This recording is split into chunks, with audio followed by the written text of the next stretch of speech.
My name is Ravi Verma. I am the founder and org whisperer at Smooth Apps, and I'm also a Scrum.org professional Scrum trainer. Today I want to talk to you about something I learned from Ken Schwaber and Gunther Verian in my professional Scrum product owner class many years ago in Boston.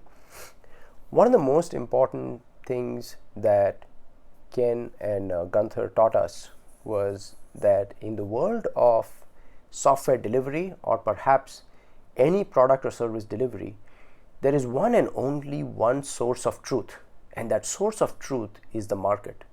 No matter how smart we are, no matter how much experience we have, none of us can consistently guarantee exactly how the market is going to react when we deploy a product or a service to production.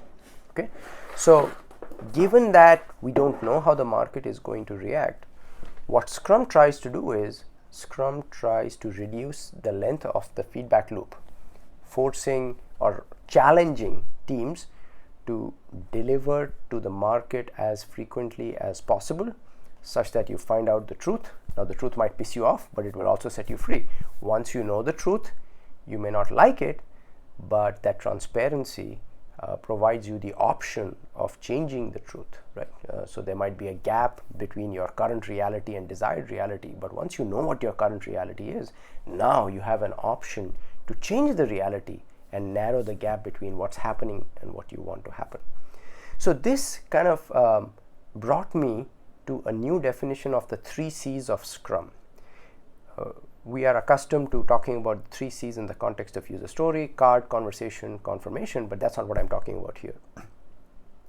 In Scrum, from my perspective, when I was talking about the 3 C's, it's about the calendar days from concept to course correction, right? So in terms of lean metrics, we often hear about concept to cash, the time it takes when a light bulb goes on.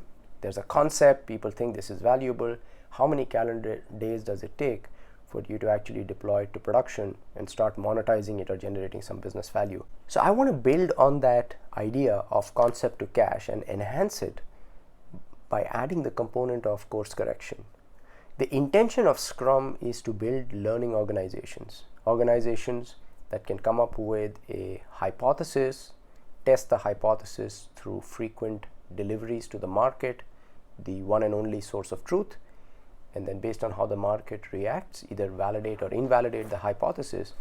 So that takes care of transparency and inspection. Transparency is, what does the market think? What is the market doing? Inspection is the market behaving the way we were hoping it would or that we want it to? But the most important aspect of Scrum is adaptation or course correction. Given the fact that there is a new threat or a new opportunity, how might we course correct based on the transparency and inspection such that we deliver more value to our customers, our users, our investors, and our employees and communities?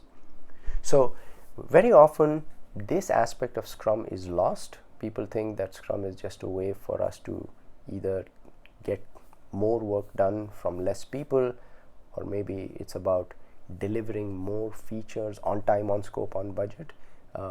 But people forget that that's not what Scrum is all about. Scrum is about reducing the number of days or the number of dollars that you spend before you come back with validated information and truth from the market, so that you have the option of course correction.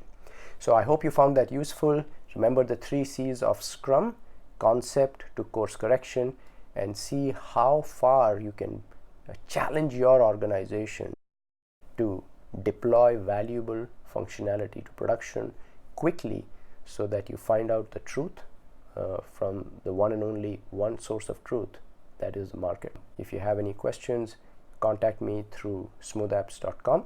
Thank you, keep calm, and Scrum on.